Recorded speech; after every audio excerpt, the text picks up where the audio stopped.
He found them by accident, on a day when the city smelled like rain and regret. The billionaire was sprawled across the marble steps of the bank's private entrance, a neat crease of dust on his tailor-made coat, and two toddlers clinging to his chest like flags. People walked by in slow procession, umbrellas bobbing, not noticing the small tragedy that had carved itself into the city's rhythm. They saw the expensive watch, the crease of the coat, the hurried assistants whispering at a distance, and they moved on. The boy had been sleeping under the rusted skeleton of an old delivery truck, the place the city had forgotten. He woke with a cough and a hunger that felt the size of his chest. He'd learned the city by heart, which dumpsters gave up good coffee grounds, which deli still tossed stale bagels after midnight, which church porch was dry when it rained. He had learned also to disappear, to move like a shadow because being seen meant trouble. That morning something pushed him toward the bank, a loose breeze, a coin glint, or maybe the pull of too much noise. He walked because his feet carried him, because the idea of shelter felt like a myth not yet disproved. When he rounded the corner, the sight of the man and the twins stopped him dead. The smaller child had fingers like tiny, tight grips, tears dried in the folds of their cheeks. The other, a little sister, had curls matted with dust. The man's face was slack, his breath shallow. He had no memory of the word CPR in any lesson plan. But he had clumsy, miraculous lessons. How to cradle a friend after a fight, how to warm milk on a radiator without burning it, how to hold a baby while the world jagged and loud. He climbed the marble steps like they were playground bars and crouched beside the man. He felt a pulse that was faint as a moth's wing. Panic was a hot coal in his chest. He knew he had to act. He dug in his pockets until his fingers found a flattened strip of gum, a lucky coin, a crumpled receipt. He pulled his jacket around the twins, who huddled to him as if recognizing a shelter. He wiped at the man's lips with the hem of his sleeve and tilted his head to open the airway the way he'd seen paramedics do in the corner of a roadside drama. He had watched a lot of television where hands and words made big things happen. Now hands and words had to happen for real. An old woman passing by stopped and stared. A man in a suit clicked his phone camera but did not call for help. The boy kept working as if the air itself might slip away if he paused. He pressed, rhythmically, palms heavy against ribs not built for this. He breathed into the man's mouth twice, holding the breath like a treasure, hoping to buy time. On the third breath, the billionaire coughed, a small bruised sound, and his eyelids fluttered open. The twins screamed, a high chord that cut the fog. The billionaire's eyes were a storm of panic and recognition, watery with the sudden flood of life. He grabbed at the boy's shirt, fingers like small white roots, and the boy worried that he'd be scolded, arrested, asked for money.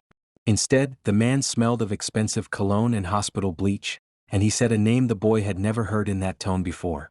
It was not a name from the city gutters. It was a name the banks would know.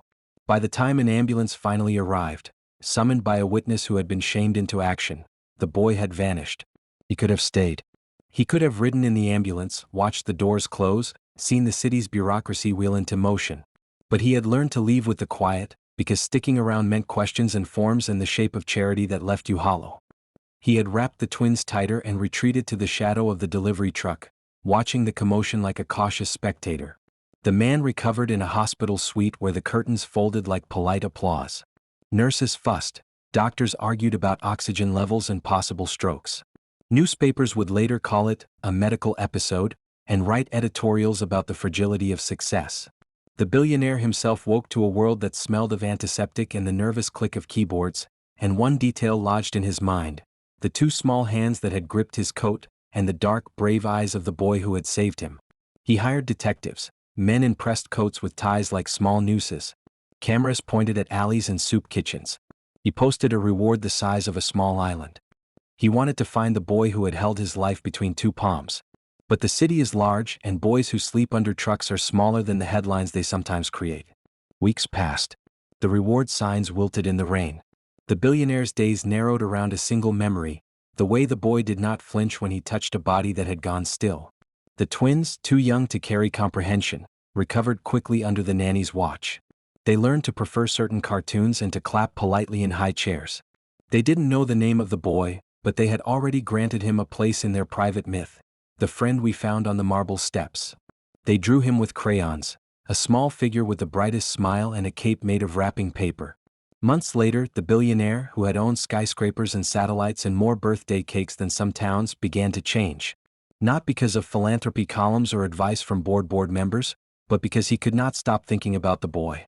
He visited shelters disguised in anonymous caps. He insisted, to his doctors and to his reflection, that he had to look for him himself. The search felt ridiculous at first, like a grown man chasing a rumor, but it became an obsession that softened him in quiet places. One late autumn evening, when the city was a bruise of purple and neon, the billionaire found the delivery truck again. He sat on the curb and waited, his breath fogging in the cold. He had stopped bringing money. He wanted instead to offer something that couldn't be counted in currency. He wanted to see what shadow of a life lived inside the city's underbelly and what courage had lived in the boy's ribs. The boy appeared as if the city had breathed him out. He was taller, not by much, and his hair was a small crown of curls. He still smelled of the street, and the fabric of his coat held stories. The billionaire stepped forward without the pomp that usually gathered around him. He spoke to the boy like a man speaking to a neighbor, direct and strangely vulnerable. "You saved my life," he said, the sentence simple as a coin. The boy looked at him through a face that had learned to measure offers by danger. "I did what anyone would do," the boy said, and the phrase was both a shield and a truth.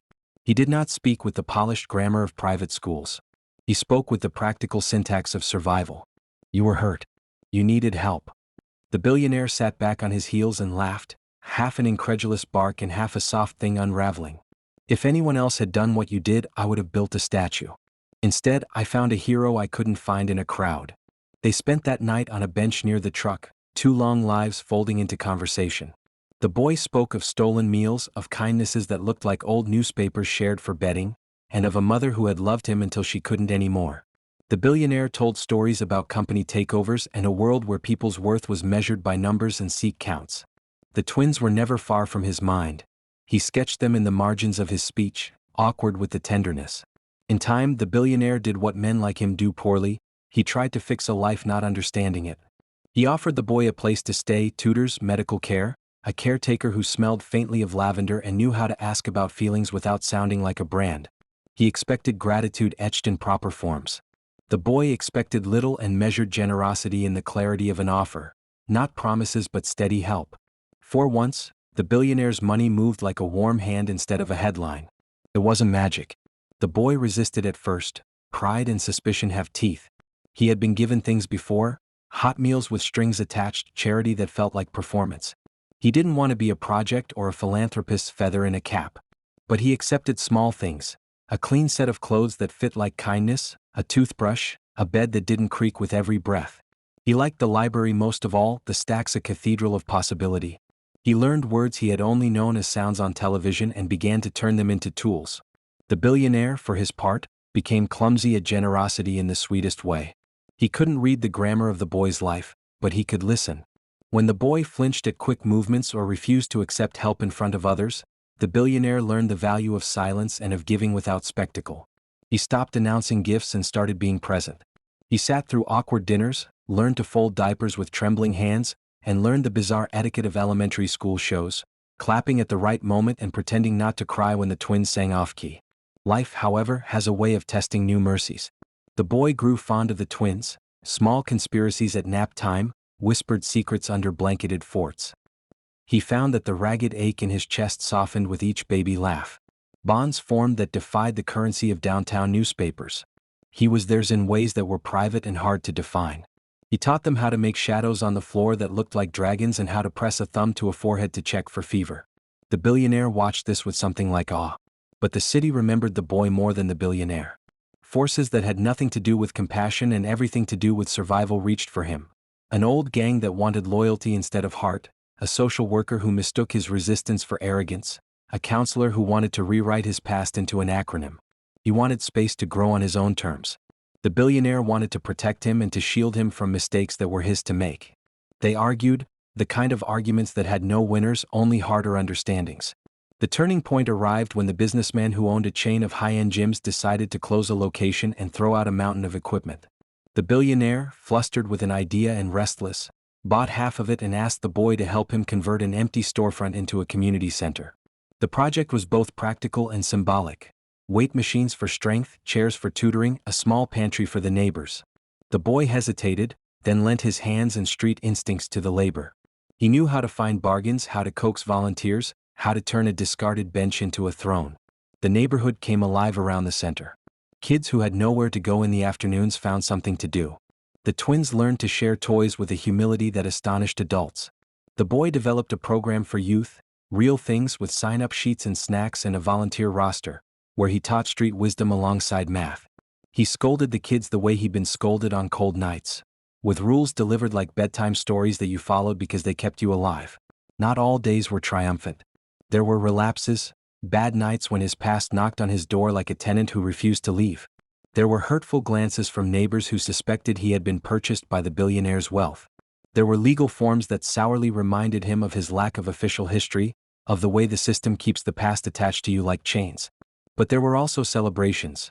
The first time a high schooler from his program got a scholarship, the morning he completed his first college module, the day the twins called him Uncle between giggles and sticky fingers. The greatest test came when the billionaire's company hit trouble and headlines screamed layoffs and greed. Investors bled out and the billionaire's attention was yanked into the whirlpool of damage control. He was required to travel, to sit in endless rooms where people spoke in numbers and metaphors about survival. For the first time since the incident on the marble steps, he felt powerless in the shape of his own life. The boy, who had learned to read bus schedules for food runs and to fold shirts into the neatest rectangles, held the center steady. It was then that the roles reversed and the boy became the steady one. When the billionaire's phone buzzed with claims and lawsuits, when his assistant's face went chalk white, the boy met him at the community center, hands dusted with paint from a wall the kids had been decorating. He sat the billionaire down on a donated couch and handed him a mug of the bland coffee he'd learned to make in a hurry. "You saved me," the boy said simply. "Now, if you let me, I will save you." They devised a plan that had nothing to do with lawyers and everything to do with people. They marched into neighborhood meetings, listened to local vendors, negotiated with former gym owners, offered the community center as a place for town halls and fundraisers. They built a coalition that could survive a headline. The billionaire, humbled and steadier than he had been before, learned that money was a tool, not a shield. The boy learned that influence could be wielded to make real things happen. Years later, people forgot to call him the homeless boy. The city had stopped seeing him as a figure of pity and started calling him by his name, which felt like a doorway opening. He had a small apartment above the community center. He worked days at a local youth job program and studied nights in a community college classroom, and the twins, now a little older and mischievous, came to the center most afternoons. The billionaire kept his hands in business but also in the small, meaningful work of sending books and visiting on awkward school mornings. On the anniversary of the day the marble steps had almost swallowed a life, they held a block party outside the bank. The twins ran through sprinklers, friends from the program played music, and the community center distributed free meals. The billionaire and the boy stood in the middle of the crowd and watched what had been built. Not a monument to a single hero but a woven thing of many hands. The billionaire squeezed the boy's shoulder, a single, unshowy gesture, and the boy smiled in a way that bore the lines of hard nights and new mornings. No hero, no savior, just a city that learned to recognize itself. When the boy was asked years later what had changed him most, he thought for a long time and said, "Someone saw me when I was invisible and they didn't ask for a story to tell. They just stayed." They kept building quietly and the city breathed,